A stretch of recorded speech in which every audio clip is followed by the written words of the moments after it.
दोस्तों नमस्कार। आप सभी का रैंकर सर्कल पर वेलकम है। मैं हूं Rajeev Ranjan, BPSC BSSC Bihar SI selected. मित्रों, हम लोग प्रहार सीरीज को कर रहे थे और बीच में कुछ कारण से उसे अस्थायी रूप से रोक दिए थे लेकिन अब हम इसको कंटिन्यू करेंगे और पहले से यह बिल्कुल अलग होगा। पहले सब्जेक्ट वाइज करते थे, लेकिन अब हम लोग टॉपिक वाइज करेंगे। जो जो वीवीआई टॉपिक होगा उसको हम लोग पहले करेंगे।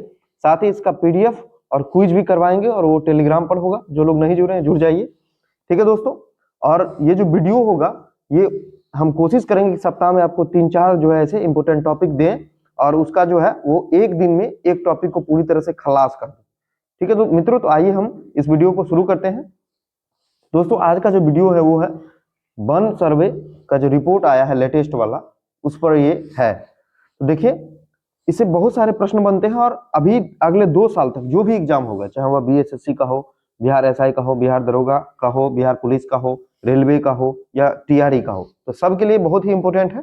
आप लोग जो है वो इसको निश्चित रूप से अच्छा से पढ़िए और साथ ही साथ नोट्स बनाते हुए चलिए, ठीक है। ये नहीं कि सिर्फ वीडियो देखे और छोड़ दी। तो शुरू करते हैं। देखिए, ये जो रिपोर्ट है वो कौन सा रिपोर्ट है? ये रिपोर्ट दोस्तों वो 18वां रिपोर्ट है, ठीक है। हम लोग जानते हैं कि इसको जो है वो कौन जारी करता है, तो ये जारी करता है भारतीय वन सर्वेक्षण। भारतीय वन सर्वेक्षण एक संस्थान है दोस्तों, और ये संस्थान की स्थापना 1981 में हुई थी। और इसका मुख्यालय दोस्तों कहाँ है? इसका मुख्यालय है देहरादून। उत्तराखंड की राजधानी है देहरादून। तो वहां पर जो है वो इसका हेडक्वार्टर है। तो 1981 में भारतीय वन सर्वेक्षण की स्थापना हुई थी और 1987 से इस रिपोर्ट को जारी करना शुरू किया, ठीक है। और प्रत्येक 2 साल पर यह रिपोर्ट जारी किया जाता है। इस बार जो 2023 का जो रिपोर्ट है वो दोस्तों 18वां रिपोर्ट है। और इसको जारी कौन किया है? इसको जारी किए हैं हमारे जो पर्यावरण मंत्री हैं, वो जारी किया, जिनका नाम है भूपेंद्र यादव जी, ठीक है। जिनका नाम है भूपेंद्र यादव। भूपेंद्र यादव ये कौन है? तो ये हमारे पर्यावरण मंत्री, ठीक है। तो आप लोग इसको नोट कर लीजिएगा कि जारी किया गया है भूपेंद्र यादव, जो पर्यावरण मंत्री है उनके द्वारा। कभी कभी क्या होता है कि मंत्रालय का नाम पूछ देगा कि जो वन सर्वे है वो कौन सा मंत्रालय जारी करता है, तो पर्यावरण वन एवं जलवायु परिवर्तन मंत्रालय, ठीक है। उसी के अंतर्गत ये जो संस्था आप बोले ना कि भारतीय वन सर्वेक्षण, ये वाला संस्था आपको वो पर्यावरण वन और जलवायु परिवर्तन मंत्रालय के अधीन है। तो ये हो गया। अब देखिए, 1988 में वन नीति आई थी, जिसको हम लोग बोलते हैं राष्ट्रीय वन नीति 1988। उसमें 2 प्रावधान थे। पहला प्रावधान था कि देश का जो टोटल क्षेत्रफल है ना, उसके 33% एरिया पर जो है ना वो वन क्षेत्र होगा। 33% का मतलब 1/3 यानी 1/3 पर। और जो पहाड़ी और पर्वतीय क्षेत्र है दोस्तों, वहां पर क्या होगा? वहां पर 2/3 क्षेत्रफल पर क्या होगा? वन होगा। ऐसा प्रावधान किया गया था, क्योंकि पर्यावरण में संतुलन जरूरी है और इसी के लिए यह प्रावधान किया गया था। अब देखिए, इस बार का जो रिपोर्ट आया है उसका जो इंपोर्टेंट आंकड़ा है वो आपके सामने स्क्रीन पर है। इसको आप लोग एकदम कितना भी बार पढ़िए, लेकिन एकदम एक एक डाटा जो है रट जाइए, क्योंकि ये डाटा जो है वो मोस्ट इंपोर्टेंट है। इसी में से आएगा क्वेश्चन तो फंसेगा आपका। सबसे पहला है कि देखिए, 2 तरह का जो है ना वो आपको, एक तो होता है वनावरण और एक होता है वृक्षावरण। तो वृक्षावरण का मतलब समझते हैं? मतलब वृक्ष का आवरण, मतलब वृक्ष से घिरा हुआ क्षेत्रफल। तो ये आपको जो है जो घना वन होता है उससे बाहर का एरिया होता है, जैसे गांव में, पार्क में और जो सड़क के किनारे, उन सभी को आपको वृक्षावरण में काउंट किया जाता है, ठीक है।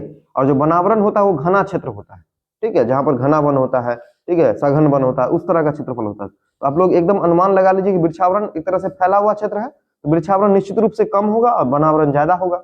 वनावरण के लिए भी कंडीशन है कि 1 हेक्टेयर एरिया में अगर वन है या 10% से ज्यादा, इस दोनों में जो ज्यादा, या तो 10% हो या अगर 1 हेक्टेयर से ज्यादा में अगर क्षेत्रफल में अगर आपका वृक्ष रोपा हुआ, वृक्ष जो है वृक्ष रोपण किया हुआ, तो उसी को हम लोग वनावरण में गिनते हैं। ये भी कभी कभी क्वेश्चन में पूछ देता है। अब हम डाटा को देखते हैं, तो डाटा देखिएगा कि 7,15,343 यानी कि 715,343 स्क्वायर किलोमीटर में देश का क्या है? वनावरण है, जो कि देश के कुल क्षेत्रफल का कितना है? 21.76% है। और इसमें 2021 की तुलना में कितना वृद्धि हुआ है? 156 किलोमीटर का, मतलब वर्ग किलोमीटर का वृद्धि हुआ है। फिर हम वृक्षावरण की बात करते हैं, तो ये 1,12,000 के आसपास है, 1,12,000 वर्ग किलोमीटर। और इसमें कितना दोस्तों वृद्धि हुआ? वो हुआ है 3.41। और मतलब ये प्रतिशत में वृद्धि है। अगर हम क्षेत्रफल की वृद्धि की बात करते हैं तो वो है 1289। यानी यहाँ पर एक बात आप गौर कीजिएगा कि वनावरण का एरिया ज्यादा है, प्रतिशत ज्यादा है, लेकिन वृद्धि कम हुआ। वृद्धि उससे कई गुना ज्यादा जो वृद्धि हुआ है जो वो आपका लगभग जो है वो 8 गुना ज्यादा वृद्धि आपको किसमें हुआ, वृक्षावरण में हुआ। इस बात का ध्यान रखना है, ये नहीं कि वनावरण ज्यादा है तो जो है वृक्षावरण मतलब वनावरण में वृद्धि भी ज्यादा हो, ऐसा नहीं है। अब टोटल की अगर हम बात करते हैं, टोटल 8,27,367 इतना स्क्वायर किलोमीटर टोटल वनावरण और वृक्षावरण मिला के है, जो देश के कुल एरिया का कितना है 25.17%। और इसमें जो वृद्धि हुआ है दोनों मिला करके वो कितना हुआ है 1445 जो है वो वर्ग किलोमीटर का वृद्धि हुआ। इसमें जो है ये जो सारणी है वो आप 2021 वाला भी पढ़ लीजिए, आपको कहीं भी मैगजीन वगैरह में मिल जाएगा। तो पहले जो था टोटल प्रतिशत था 24.62, लेकिन अब बढ़ के हो गया 25.17, यानी कुल मिला के कितना 0.55% जो है ना वो आपको परसेंटेज के टर्म में वृद्धि हुआ। ठीक है, लेकिन अगर इससे तुलना करेंगे तो ज्यादा कम हो सकता है। तो खैर ये दोनों परसेंटेज आपको ध्यान में रखना कि 24.62 था और अभी हो गया 25.17। ये डाटा बहुत इंपोर्टेंट है, ये VVI डाटा है, इससे एग्जाम में बहुत ही क्वेश्चन आएगा। अब देखिए अगला जो मेरा स्लाइड है वो है कि क्षेत्रफल के अनुसार सर्वाधिक वनावरण मतलब एरिया वाइज जो है ना सबसे ज्यादा जो है वो फॉरेस्ट कवरिंग कौन कौन स्टेट में। देखिए मध्य प्रदेश, अरुणाचल प्रदेश और महाराष्ट्र। तो मध्य प्रदेश, अरुणाचल प्रदेश पहले भी जो है वो आपको क्षेत्रफल में ज्यादा थे और तीसरा नंबर का पोजीशन बदल गया, पहले था छत्तीसगढ़ अब आ गया महाराष्ट्र। तो इसको आप लोग बढ़िया से याद कर लीजिए। और इसका एक ट्रिक भी आप लोग बना सकते हैं कि MAM मतलब मध्य प्रदेश, अरुणाचल प्रदेश और महाराष्ट्र, लेकिन ये M में कंफ्यूज नहीं करना। और मध्य प्रदेश तो जग जाहिर है कि पहले स्थान पर आएगा ही आएगा, तो इसको आप लोग को ध्यान में रखना। इसमें क्षेत्रफल उतना इंपोर्टेंट नहीं है, अगर आप BPSC UPSC की तैयारी कर रहे हैं तब क्षेत्रफल इंपोर्टेंट है, लेकिन राज्य का नाम जो है किसी भी एग्जाम में आ सकता है। अब देखिए आगे क्या है कि जो प्रतिशत वाला पूछ रहा है, अभी इससे पहले हमने पढ़ा कि क्षेत्रफल वाला, अब प्रतिशत के हिसाब से कौन है टॉप पे, तो लक्षद्वीप मिजोरम। ये पहले भी यही डाटा था कि पहले लक्षद्वीप था और फिर मिजोरम था। तो लक्षद्वीप में आपको कितना परसेंट है, तो 91.33% है और मिजोरम में 85.34% है और तीसरा नंबर में अंडमान निकोबार है। इस दोनों का आपका नाम जरूर याद रखना है, सबसे टॉप पे है लक्षद्वीप, फिर है मिजोरम, फिर अंडमान निकोबार। अब अगर एक एक करके पूछा जाए कि केंद्र शासित प्रदेश में कौन है तो क्या हो जाएगा, लक्षद्वीप हो जाएगा। राज्य में अगर पूछा जाए तो मिजोरम हो जाएगा, लेकिन अगर ओवरऑल में पूछा जाए कि कुल मिला के तब लक्षद्वीप हो जाएगा। इस तरह से इससे कई प्रकार के क्वेश्चन आ सकते हैं। अब देखिए नेक्स्ट स्लाइड है हमारा कि वनावरण और वृक्षावरण दोनों में जो है तो सर्वाधिक वृद्धि, मतलब दोनों को मिलाकर के जो सर्वाधिक वृद्धि हुआ है दोस्तों वो हुआ है छत्तीसगढ़, उत्तर प्रदेश और उड़ीसा। इस तीनों का नाम आप लोग को सीरियल से याद रखना है। ठीक है, कम से कम आपको छत्तीसगढ़ और उत्तर प्रदेश का नाम तो याद रखना ही रखना है। दोनों में सर्वाधिक वृद्धि किसमें हुआ, तो छत्तीसगढ़, उत्तर प्रदेश और उड़ीसा में हुआ, यानी कि CUO। कम से कम आप CU तो जरूर याद रखिए, दो राज्य का नाम, दोनों मिला के जो हाईएस्ट वृद्धि हुआ। अब सिर्फ वनावरण में, ठीक है, वहां पर इससे पहले जो है वनावरण वृक्षावरण दोनों था, सिर्फ वनावरण में दोस्तों वृद्धि हुआ वो मिजोरम में हुआ है और फिर गुजरात में हुआ है और फिर उड़ीसा में हुआ। तो यहाँ पर भी हम लोग याद रखेंगे MG, मतलब मिजोरम और गुजरात कम से कम आप लोग को याद रखना है कि वन वाला में वृद्धि हुआ। अब वन वृक्ष दोनों वाला में कौन सा था, तो वन वृक्ष दोनों वाला में आपको कौन सा था, तो छत्तीसगढ़ और उत्तर प्रदेश था। ठीक है, कम से कम आप लोग को दो निश्चित रूप से याद रखना है। और सर्वाधिक वृक्षावरण, अब यहाँ पर जो है वो वृक्ष वाला आ गया, तो वृक्ष में आपको महाराष्ट्र, राजस्थान और उत्तर प्रदेश है, यानी कि MRU। ठीक है, मध्य प्रदेश मतलब महाराष्ट्र, M से महाराष्ट्र, राजस्थान और उत्तर प्रदेश। इसका क्या मतलब है जानते हैं, वृक्षावरण का मतलब है कि इन तीनों राज्यों ने बहुत ज्यादा जो है ना वृक्षारोपण किया है। वृक्षारोपण मैंने होता है कि पार्क में लगाया है, सड़क के किनारे लगाया है, लोगों को प्रोत्साहित किया है। तो हमने तीन टाइप से पढ़ा, एक तो वृक्षावरण पढ़ा जिसमें महाराष्ट्र, राजस्थान है, एक वनावरण पढ़ा जिसमें आपको मिजोरम और गुजरात है, एक ओवरऑल दोनों मिला के हमने पढ़ा। तो दोनों मिला के जो है टॉप पर कौन सा है, दोनों मिला के जो है वो टॉप पर जो है वो है आपका छत्तीसगढ़, उत्तर प्रदेश और उड़ीसा। ठीक है, अब देखिए अगला है कि वृक्षावरण प्रतिशत में, तो प्रतिशत वाला में जो है तो चंडीगढ़ में सबसे ज्यादा परसेंटेज है वृक्ष का, 18.5% है। केरल में जो है राज्य में सबसे ज्यादा। ठीक है, अगर ओवरऑल पूछेगा तो चंडीगढ़ हो जाएगा, 2 पर हो जाएगा दिल्ली, दिल्ली में भी लगभग 11.5% के आसपास जो है आपका वृक्ष है। और राज्य में पूछेगा तो केरल हो जाएगा, इसको आप लोग को ध्यान में रखना है। उसके बाद है कि वनावरण में सर्वाधिक क्षति, मतलब जो फॉरेस्ट होता है ना उसमें सबसे ज्यादा क्षति जो है वो आपको मध्य प्रदेश में हुआ। सबसे ज्यादा वनावरण में मध्य प्रदेश में, और सबसे ज्यादा क्षति भी आपको मध्य प्रदेश में हुआ। 2 पर है आंध्रा, 3 पे तेलंगाना। इसको आप लोग MAT से याद रख सकते हैं कि सर्वाधिक क्षति जो है फॉरेस्ट में, वन में हुआ है मध्य प्रदेश, फिर आंध्र प्रदेश और फिर तेलंगाना। अगर हम देखते हैं कि जो दोनों में जो क्षति हुआ है, देखिए इससे पहले जो हम देख रहे थे वो था वन में, अब है फॉरेस्ट और ट्री, मतलब वन और जो वृक्ष है, वो दोनों में जो सर्वाधिक क्षति हुआ वो भी हुआ है मध्य प्रदेश में, ठीक है। और 2 पर कर्नाटक है, 3 पे लद्दाख है।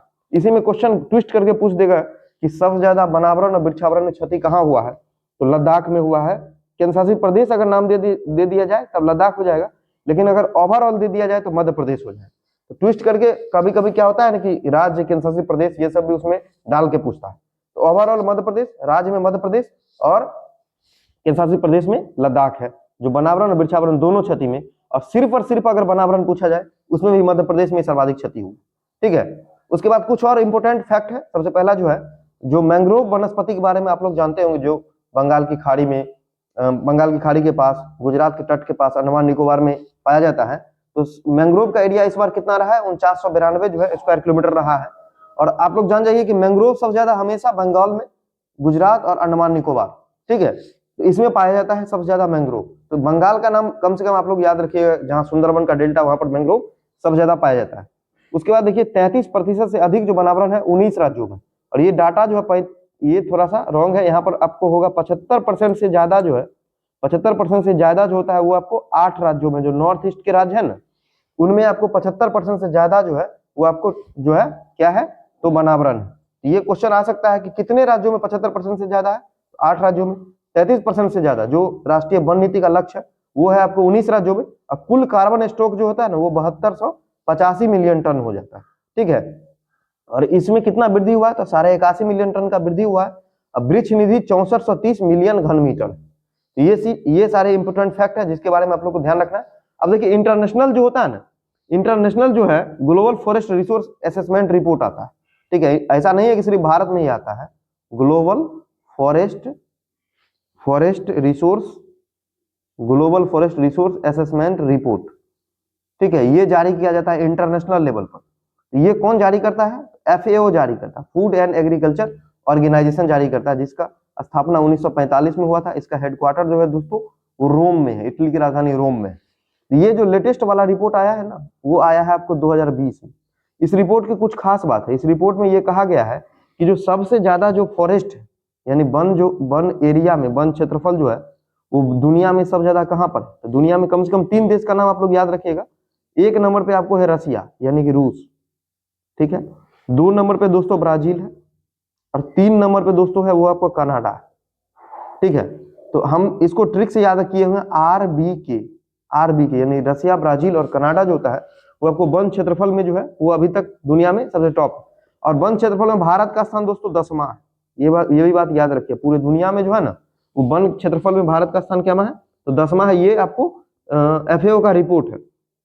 उसके बाद जो है अभी एक और रिपोर्ट आया है। उस रिपोर्ट में क्या कहा गया है कि जो वृद्धि हुआ है, वन वृद्धि होता है ना, एक तो होता है कि जो क्षेत्रफल है, एक होता है वन वृद्धि। तो वन वृद्धि के मामले में दोस्तों जो टॉप 3 देश है वो है, सबसे ज्यादा वन वृद्धि हुआ है चीन में, और 2 पर जो वन वृद्धि हुआ है दोस्तों वो है ऑस्ट्रेलिया में, और 3 जो होता है, 3 है हमारा प्यारा भारत। 3 नंबर पे आपको क्या है वन वृद्धि के मामले में, वो है आपको भारत। तो इस रिपोर्ट का भी आपको ध्यान रखना है। उसके बाद दोस्तों एक और बात है कि क्षेत्रफल जो होता है, यानी कि देश का वन प्रतिशत, मतलब उस देश का, किसी प्रॉपर देश का अगर हम पूछते हैं तो इसमें सबसे टॉप पर है सूरीनाम। 2 पर है दोस्तों वो है गुयाना, और 3 पर है दोस्तों वो माइक्रोनेशिया। हालांकि ये सब इतना डिटेल में नहीं पूछता, लेकिन हम बता रहे हैं फिर भी। देखिए 95% के आसपास जो होता है वो सूरीनाम में, और 93.5%, इसको हम एग्जैक्ट देखते हैं तो ये 94.5% यहाँ पर है, 93.5% और 92% है। ये 3 ऐसे देश है ना जिस देश में जो है, देखिए कितना वन है, इस देश का क्षेत्रफल का जो है 94.5% वन है सूरीनाम का। तो कम से कम आप लोग सूरीनाम का नाम जरूर याद रखिएगा, किसी का याद रखिए चाहे नहीं रखिए। अच्छा, दुनिया में जो है अगर प्रतिशत के हिसाब से पूछा जाए, वन क्षेत्रफल में हो या प्रतिशत में हो, या प्रतिशत में भी तो यही तीनों, ठीक है। प्रतिशत में भी RBK है। रूस में जो है ना दुनिया का 20% वन है, ब्राजील में दोस्तों 12% वन है, और कनाडा में दोस्तों 8% वन, मतलब 8.5% है एग्जैक्ट में, 8.5 कर लीजिए, तो 8.5% वन। तो ये जो है दोस्तों, ये वर्ल्ड का जो है ना वो फॉरेस्ट असेसमेंट रिपोर्ट है, जिसको आप लोग को अपने से सेल्फ नोट बना के लिख लेना है। इसका नोट्स जो है दोस्तों हम टेलीग्राम में प्रोवाइड कर देंगे।